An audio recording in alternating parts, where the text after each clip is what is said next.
ऐसा लग रहा था जैसे उन्होंने मुझे हिप्नोटाइज कर लिया हो। मैं उनके साथ उस हवेली में चला गया। पेवमेंट पर पेड़ गिरे हुए थे। वो दोनों उसको साफ करते हैं। ची करके हवेली का दरवाजा खुलता है।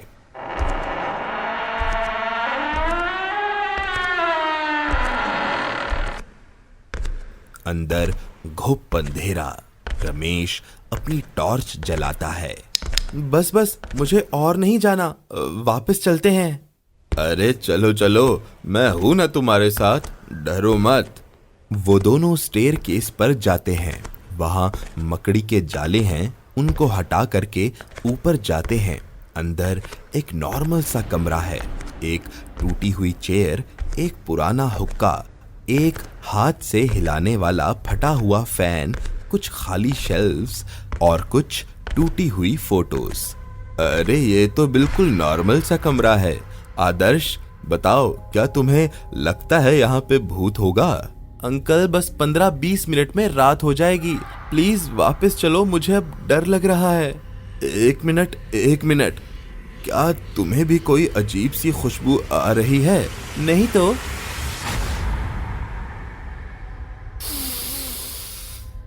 बस हो गया पक्का, यहाँ पर है भूत। मैं सूंघ कर ही भूत को पहचान लेता हूँ। यहाँ पर मुझे भूत की खुशबू आ रही है। तो आप आज रात यहाँ बिताओ, मैं तो चला। अरे रुको, मैं भी चल रहा हूँ तुम्हारे साथ। मैं कल की रात यहाँ आऊंगा। कल अमावस की रात है ना। भूत सबसे ज्यादा अमावस की रात को निकलते हैं। तुम भी मेरे साथ? नहीं, मुझे कोई शौक नहीं है। दोनों हवेली से बाहर आ जाते हैं। लेकिन आदर्श, किसी को बताना मत कि मैं कल रात इस हवेली में गुजारने वाला हूँ।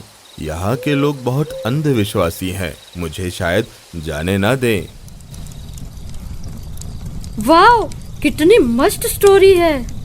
अरे चुप कर फंटी, मेरा तो अभी से डर के मारे बुरा हाल हो रहा है।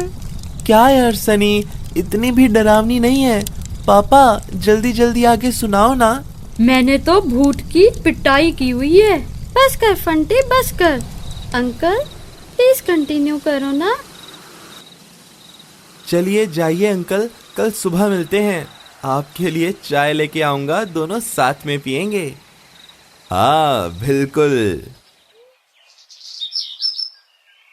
रमेश अंकल, ओह नो, कहीं जो सब लोग कहते हैं वो सच तो नहीं। तभी हवेली का दरवाजा खुलता है और रमेश बाहर आता है।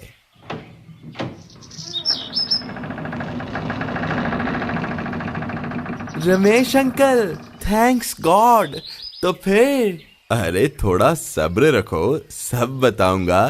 पहले चाय तो पिलाओ। वाह, चाय तो तुमने बहुत अच्छी बनाई है। अंकल प्लीज जल्दी बताओ ना। मैं सक्सेसफुल रहा आदर्श, और मैंने लाइफ में सब कुछ देख लिया है। मैं रिटायर हो रहा हूँ, बस अब और भूतों के पीछे नहीं भागूंगा। ऐसा क्या देखा आपने? 9 बजे मैं हवेली के अंदर गया था। अंदर घुप अंधेरा था। मैं टॉर्च जला करके ऊपर वाले कमरे में गया। कल हम कमरे की खिड़की खुली छोड़ गए थे। अंदर चमगादड़ घुस गए होंगे। जैसे ही मैंने ऊपर वाले कमरे का दरवाजा खोला, अंदर से चमगादड़ उड़ते हुए बाहर निकले। जैसे हम कमरा छोड़कर गए थे वैसा ही था बिल्कुल। वही टूटी हुई कुर्सी, फटा हुआ पंखा और पुराना हुक्का। मैंने अपनी इमरजेंसी लाइट जलाई और खाना खाने लगा। खा पी करके मैं आराम से कुर्सी पर लेट गया। खिड़की से ठंडी ठंडी हवा आ रही थी और मेरी आंख लग गई। फिर अचानक से घड़ी की आवाज से मेरी नींद खुली। रात बिल्कुल शांत हो गई थी। बाहर से झिंगुर की आवाज भी आनी बंद हो गई थी। मैं खड़ा हुआ और खिड़की की तरफ गया। जैसे ही मैंने बाहर देखा, मुझे पूरा चांद दिखाई देने लगा। अमावस की रात को मुझे पूरा चांद दिखा और देखते ही देखते चांद की रोशनी से सारा कमरा भर गया। वो टूटी हुई कुर्सी अपने आप ठीक हो गई, वो खाली शेल्व्स पूरी भर गई, वो पंखा अब फटा हुआ नहीं था और कोई उसको हिला रहा था। यहाँ तक कि किसी ने हुक्का भी बना करके मेरे लिए रख दिया था। मैं जा करके कुर्सी पर बैठा और आराम से हुक्का पीने लगा। तभी एक आवाज आई, रमेश बाबू, एक बार जरा ऊपर सीलिंग की तरफ देखिए। और जैसे ही मैंने ऊपर देखा। क्या देखा? क्या देखा आपने? ऐसे नहीं, चलो चल के तुम्हें दिखाता हूं। जाओ और खुद देखो।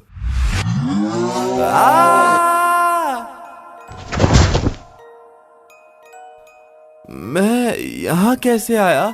और रमेश अंकल वो कहाँ है? वो तो अच्छा है भैया कि मैंने आपको हवेली में जाते हुए देख लिया था और आपके पीछे पीछे मैं भी आ गया, वरना पता नहीं क्या होता। लेकिन रमेश अंकल? रमेश बाबू, उनका भी वही हुआ जो संजय बाबू का हाल हुआ था। उनके भी चेहरे पर वही डर, वही खुली आंखें सीलिंग की तरफ, कोई चोट का निशान नहीं। उन्हीं के बराबर में तो आप हमें बेहोश मिले थे। तो फिर वो कौन था जो मुझे बाहर मिला था? बाहर? मैंने तो आपको बाहर अकेले बैठे हुए चाय पीते हुए देखा था। सोचा कि आप अपने आप ही बाहर आ जाओगे, लेकिन जब आप हवेली के अंदर जाने लगे तब मैं आया आपके पीछे। नहीं नहीं, मुझे सुबह वहाँ रमेश अंकल मिले थे। उन्होंने मेरे साथ चाय पी और वो ही मुझे अंदर लेकर गए थे। क्या बात कर रहे हो आदर्श बाबू? रमेश बाबू जी तो रात को 12 बजे ही गुजर गए थे। तो फिर क्या मुझे उनका भूत? नहीं नहीं, ये नहीं हो सकता। तो बोलो बच्चों, कैसी लगी कहानी? अंकल इतना डरा दिया कि अब तो मैं कभी रात को अकेले नहीं सो पाऊंगा। मैं तो डरता बिल्कुल नहीं हूँ, बस थोड़ा घबराता हूँ। अंकल, क्या ये सच में आपके साथ हुआ था? ये तो तुम डिसाइड करो, ये कहानी सच्ची है या नहीं, ये मैं तुम्हारे ऊपर छोड़ता हूँ। मैं तो चला सोने अब। पापा, मैं भी आपके साथ ही सोऊंगा आज। और अंकल हम भी।